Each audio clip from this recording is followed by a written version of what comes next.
start testing values in the actual interview and application process. Like you said, we get the video comes through, and that tests a number of things like accountability for deadlines, but also tests resourcefulness. Define your values, then we'll go through and hire the right people based on your values. And then once we have someone on board, it's like manage every single day and every single week towards your values as well. People show you who they are well before you acknowledge who they are.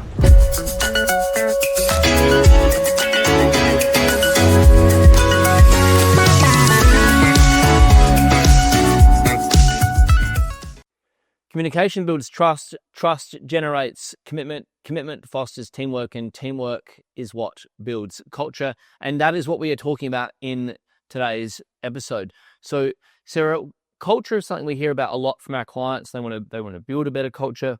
And in a moment, we're going to talk about like how we define culture, how we build it, how we maintain it, how we improve it. Why is it so important? It's important to have a winning culture so you can have an aligned team moving forward and driving your business. So like when you start out as maybe like a solo practitioner, it's just you're doing everything, you're wearing all the hats. But to grow and scale to the next level and to hit that 7-figure $1 million business, you have to have an aligned team that are driving the business as well. Yeah, well said. And just so like our listeners and viewers can understand what it means to have a great culture versus a bad culture, perhaps, before we jump into like how we build it out, like how do you know if your culture isn't right? Like, because when people come to us like, oh, my culture isn't right, what do they say? Like, how do you know? Well, it's a feeling in your business. Like if you hate going into work every single day, if you don't like working with the people around you, then you probably have a pretty poor culture as well. Like you want to go in, you're like, oh, and when you talk about your team, like for us, I'm like, oh, I love Walden, I love this person on the team and Liam, and they're driving and they're getting results and it's fun. If your business isn't feeling fun like that right now, then you probably have an issue with your culture. I like that. So when business is feeling fun, that's great culture. Yeah. Isn't it? Oh, that's good. This makes me think about how, and we'll talk about some values that we let slide as business owners and our clients let slide. And like, because we often try to be too nice, I think. And we think that like, if everyone kind of likes each other and we're nice to each other, that's good culture. But it certainly isn't. Because I think one of the hallmarks of culture for us is upholding values. And one of our values is obviously growth. So if we're getting growth, that's a sign that our culture is working. So how do we start out? Like I've got a number of bullet points I want to cover today, but when we start out about like, if we're going to intentionally design the right culture, where's the first place that someone should start? Yeah, so the first place that I would start is with defining your values and your standards. So what is it that you believe in and that what you want to uphold in your company? So for us, I think we have about 12 values in our company, and it has to feel right for you. Like for us, it's like accountability is our number one core value. Like do what you say you're going to do and follow through. There's a lot of weight to that too, right? Like where you and I are so aligned on that. Like someone could be upholding maybe 10 of the 12 values, but if they're not accountable, the rest of them is just kind of noise. Whereas accountability is a signal. Yeah. It's like the signal that everything's working, right? So defining your values and how, like for us, I know that we came up with them by going, what feels right for us? Like we want to just be ourselves every day. So as a business owner, it's like, what do you believe in? If you were to show up every day at your best, how would you show up? Then how do we distill that down? So once we know what that means, and like values as a term is bandied around a lot, but like we get really crystal clear on it, like accountability, for example, like what it means to uphold it, what it means to not uphold it, then a series of examples. We do that with over-delivering. One of our big values is to over-deliver for our team and for each other and for our clients. What it means to over-deliver, what it means to not over-deliver, and we give examples of various different scenarios. So when we know the values that we live by, what do we then do next? So that's point number one. Yeah. And let's say that we're building out this team and we're talking to a practice owner. They've got a, maybe a moderate sized team and they're looking for their next hire. Like, what do you do next? You've got these values that are determined in concrete. I would say like pick 8 to 12 of your values that you live by. And if you're not sure, like go around and look at big companies like Apple and Coca-Cola and you can see what their values are. I love the values of Netflix as well. Yeah, me too. They're the best. That's built the biggest, like greatest culture, and there's a PDF like the Netflix. Zappos also have got some really great culture values you can borrow. Yeah, start looking at them and go, what is the style of work and company that you want to create as well. So once you've really dialed in your values, then it's about hiring people who uphold those values as well. It's so important. Like, I don't know if you've ever hired someone, like, think about this as you're driving. Have you ever hired the wrong fit? It was probably because they didn't. Both hands up. Yeah, we've done it plenty of times, and it's probably because you think, oh, maybe they'll fit in, but they don't. They don't have those values, like accountability. For us, we test that in our hiring process. Yes. Now we go, okay,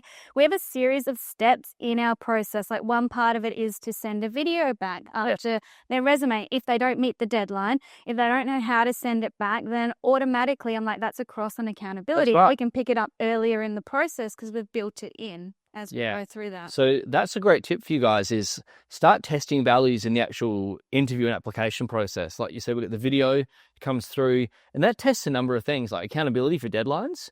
It also tests resourcefulness. Like, if they haven't done it before, go and learn how to do it. Yeah. You know, we want to see someone going that extra yard. We also like really want someone with great energy.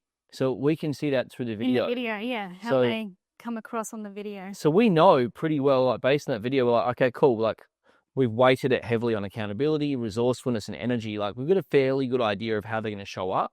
I think, I'm not sure where I learned this saying, so I can't attribute it to anyone right now, but it's like, it's this: people show you who they are well before you acknowledge who they are. And it's so, well, to a point you said before, Sarah, we've hired a lot of people going, oh, but if they could be like this. Yeah. And that's like us wishing them, hopeful thinking, wanting them to be someone that we want them to be. People will show up early and show you exactly who they are. Like, if someone doesn't get a video to you back on time, they are not going to demonstrate accountability. No. That's all there is to it. If someone says, oh, I'm not really sure how to do a video, I haven't done this before, they are not going to be resourceful in your business later on. So you need to get very clear on these values, and then how do we elicit those values when we're interviewing? And then we're very binary, like yes or we are a no, right? Definitely black or white, like they either uphold it or they don't. So that's the thing that we'll do. Define your values, then we'll go through and hire the right people based on your values. And then once we have someone on board, it's like manage every single day and every single week towards your values as well. Exactly. So would you mind speaking to that point? Like, what does that mean? Like, managing to your values daily? And I know I just want to like pre-frame this for a lot of you guys watching and listening right now. When people hear the term management, I know that people might be thinking, well, I shouldn't have to manage the right person. I don't want to micromanage. I don't have the time. So I'm just going to like talk about some of those things first. Like, should isn't a good word. Like, people would need management. We need to be led. And part of our culture is like lead by example. You know, if we want people to be accountable, then we actually need to ensure the environment is there to ensure they are accountable. Like, we need to run those meetings. We need to make sure that they are on time. Yeah. Okay? When we have defined the right meeting rhythm, it is not micromanagement. It's actually leadership.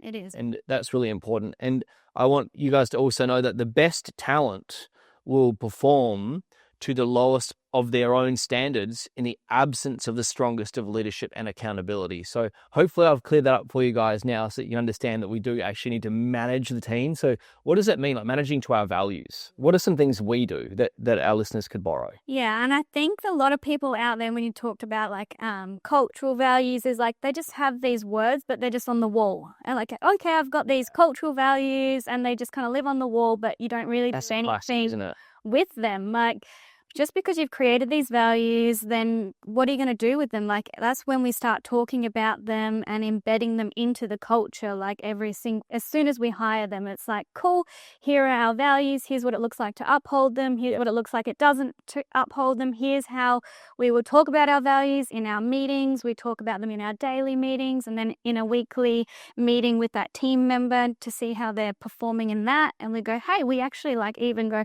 pull up our values. How did you go with accountability this week? Okay, how did you go with over deliver this week?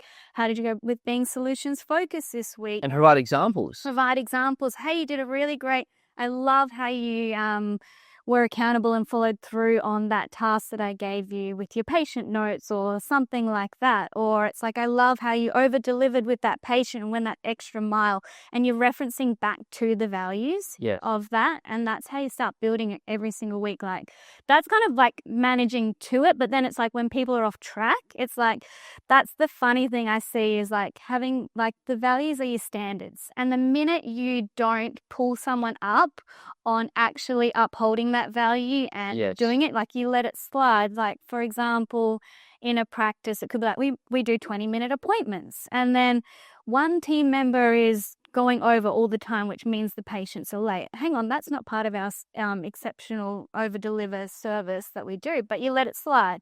And then the more you let it slide, then the more it becomes, okay, this is the new standard and it's okay. Yes. Because you're not pulling up that one person. It's funny, even then the A player will see it and then their standards start to drop as well. So you have to uphold like the highest standard in your practice. That's a brilliant point. So I think there's a difference between like culture and standards, but like as in when we're defining it, like you said, I mean, I know that if you're listening to this right now and you've started delving into culture, there's a fair chance you've actually written them down. You may actually have put them on the wall, and now you're thinking, "Oh wow, that's me. I've got them on the wall, but they're not really doing anything. They're not. It's not actually becoming a culture. It's just a list of words."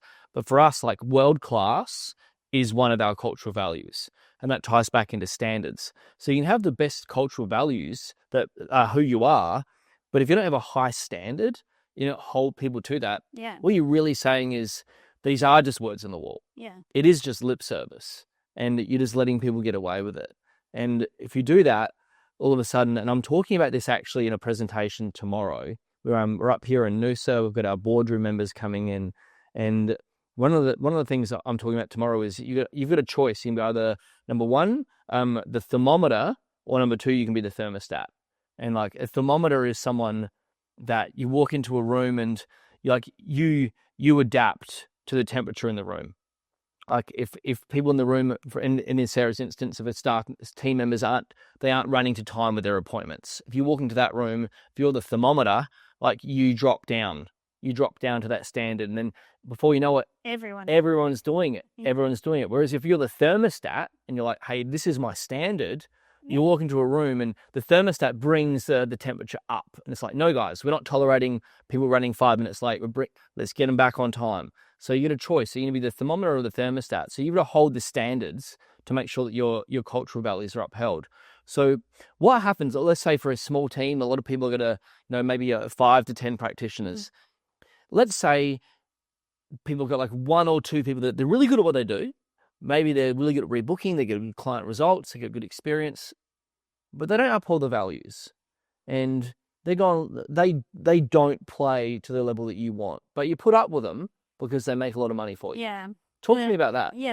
What should they do? What would you do? I call them the toxic high performers. Yes, and they sound good on paper. They're like, oh, they're bringing in the revenue, and they're talking to the patients, but then behind the scenes with the team, they're not upholding the standards and they're just causing drama. Like, I would get that person out immediately. I know it seems crazy going, why would you get rid of someone who's bringing in all this revenue? But they're actually, if we think about like the fruit bowl, and there's like one like moldy, gross analogy. Yeah, the moldy, gross like apple, that's going to infect the whole lot of them. That's what's happening in your practice right now, like with someone like that. So just a question, would you recommend the owner goes up for this staff member and says, excuse me, I've identified that you're a moldy, gross apple and you need to get out of my fruit bowl? Well, no?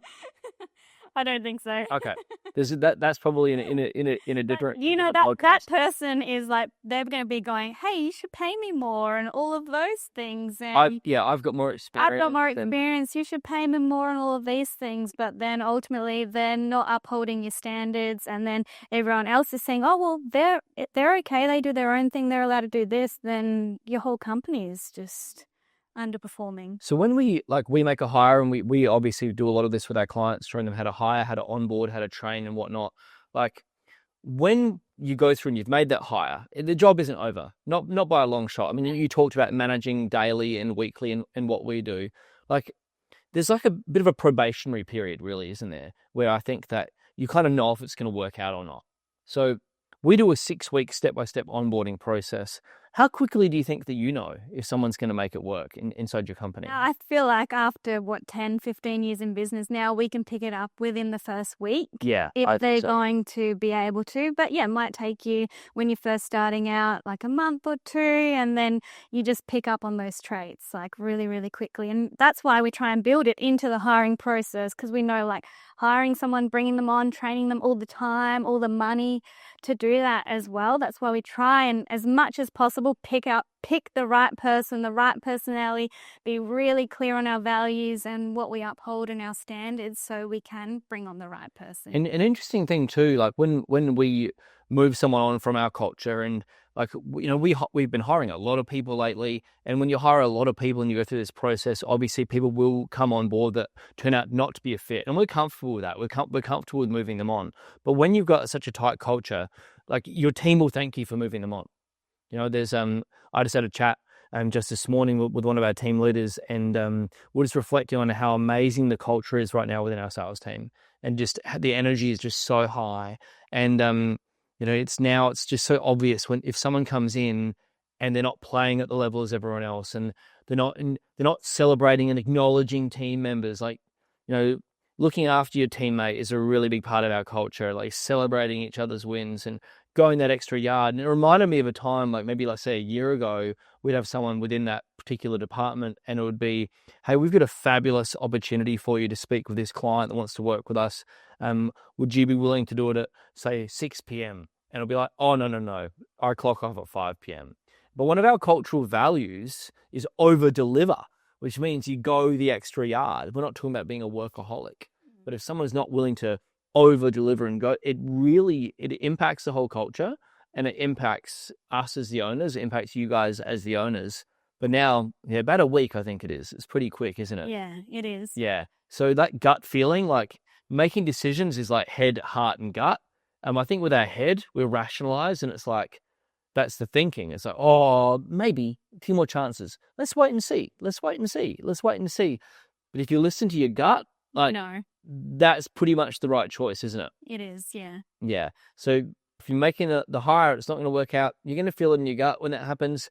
Act on it quickly, but make sure you do it obviously appropriately. We've got other podcasts on that.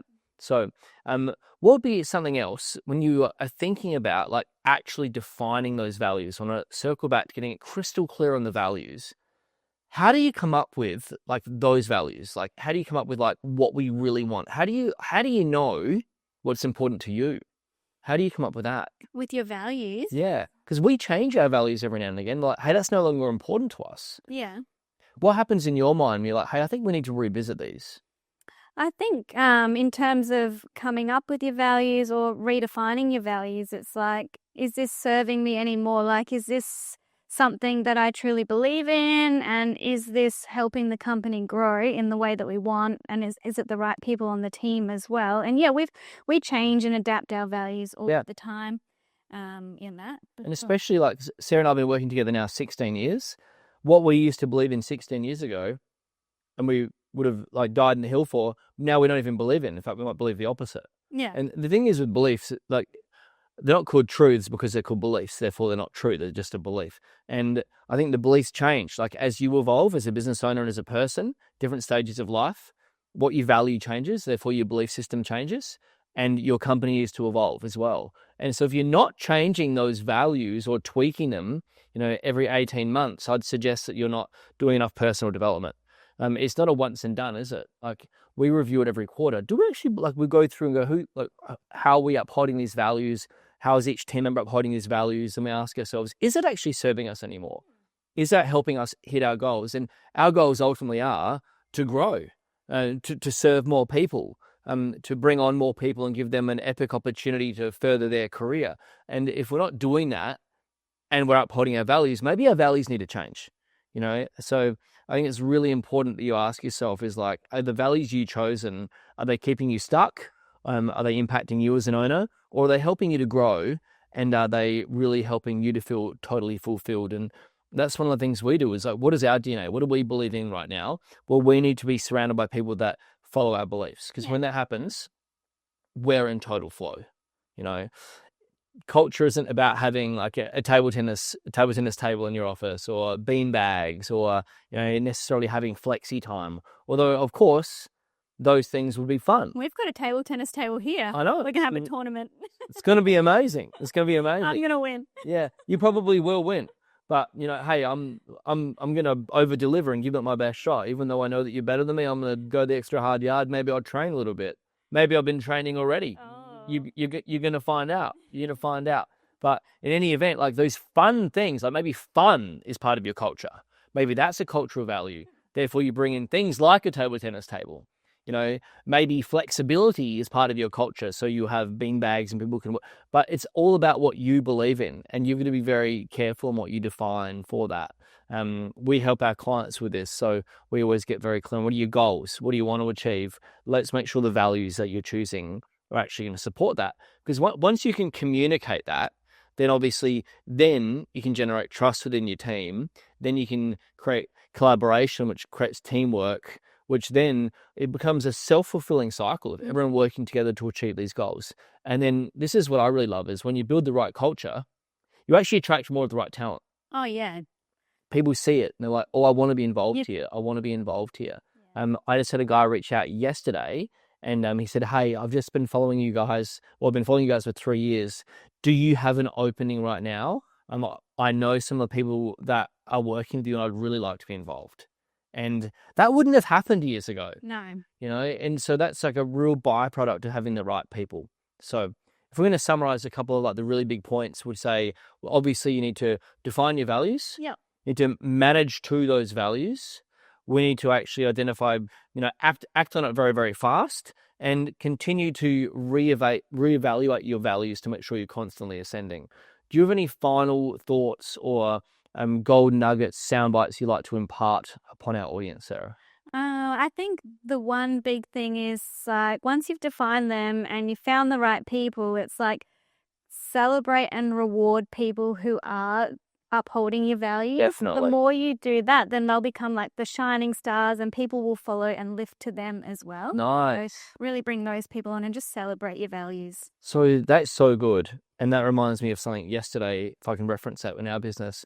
It's not just celebrating one thing, it's celebrating everything. So I saw Liam, I'm a manager inside our business development department, just last night. He was like, hey guys, let's acknowledge Haley. She got her first win of this level here. Let's acknowledge Ahan. He did his first of this. Let's acknowledge E. He just achieved this. And they all were different things. But it was like, hey, and also let's acknowledge Hamish. He worked after hours and did this. It's like we're just celebrating different aspects of the culture. And I looked in there and I didn't know that he was going to do that. I was like, oh, wow, this is awesome. And like as a team leader, he's really getting there and embracing our culture. And that's when you're like, cool. Yeah, so celebrate your team in public and then manage in private as well. So by doing that, like uphold creating your values, then like defining them, hiring the right people, and then like managing and then celebrating, and then you just constantly repeat and talk about it all the time. That's how you build a winning culture. Yeah. So you have that way you're having a good time. Your team are having a good time. You're all hitting your goals. So guys, we're going to wrap up this episode now, but thank you so much for joining us. Now, if you want to learn some more great tips like this, if you want to get any advice on this and practical application, then follow us over on Instagram. It's Tristan Bond Official. Make sure you keep watching this podcast. Quick favor. I'm sure that you found this really valuable. I hope that you did. If you can think of just like one person right now in your world that would really benefit from this, do me a favor, make sure you click the share button inside the podcast and send that to that person either on text message or on DMs, or share it to your social media. That way we can get our message into the practices of more wonderful people like yourself, and we can create even better cultures for so many more people and create better healthcare businesses. So thank you so much for joining us today. Thank you so much, Sarah. This has been fun. It's been a blast. See you guys in the next episode. Bye for now. Ciao, ciao. Buonasera.